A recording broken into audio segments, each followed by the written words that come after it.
video, we will be discussing blocking and statistics. Suppose we had a new medication that we wanted to test whether or not it increases testosterone levels. And so we conducted a clinical trial, and we had 8 subjects in the trial. And let's say their genders were male, male, female, female, male, male, female, female. So for a total of 8 subjects.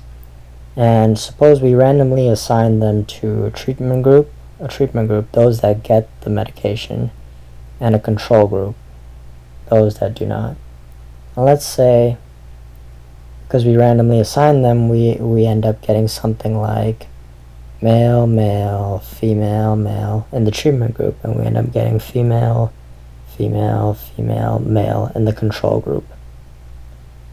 Now, if we were to take the average testosterone of the treatment group, given that the average male testosterone level is around 700, you can see that the treatment group would be skewed in that we would have a way higher testosterone level by virtue of there simply being more males in the treatment group.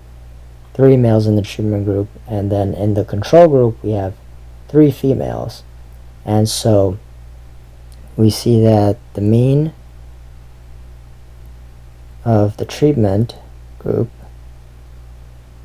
greater than the mean of the control group, simply because males have higher testosterone levels than females. And so before even conducting this experiment, we could, from the start, since we know that males have higher testosterone levels than females, we can split the 2 groups up. So we can split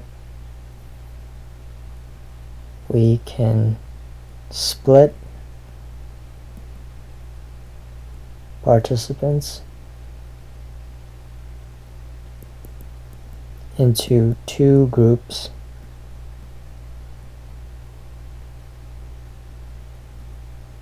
male and female, to account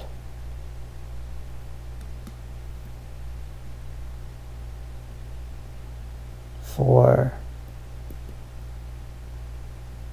differences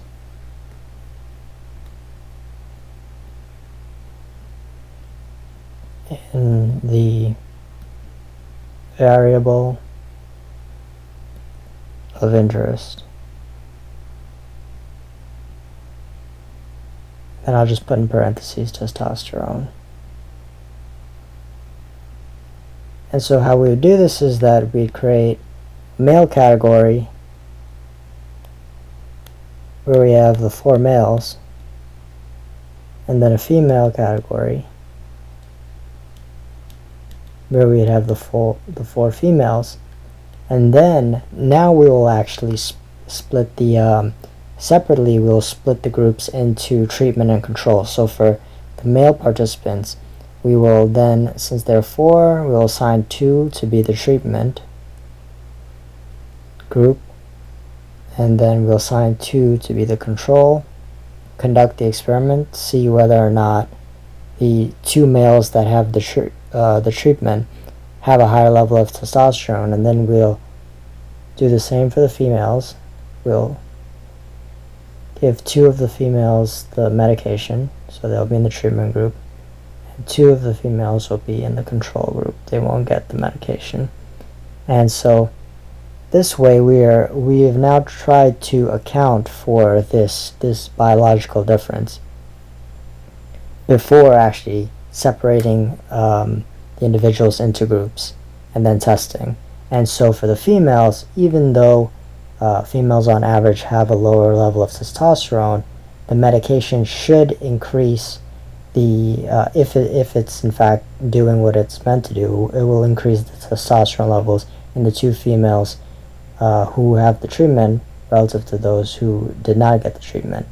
And so we will be able to see the effects for the male and for the female groups. And it also could be the case that perhaps the medication works in males and doesn't work in females. So this will be another thing that we get to test by performing this blocking.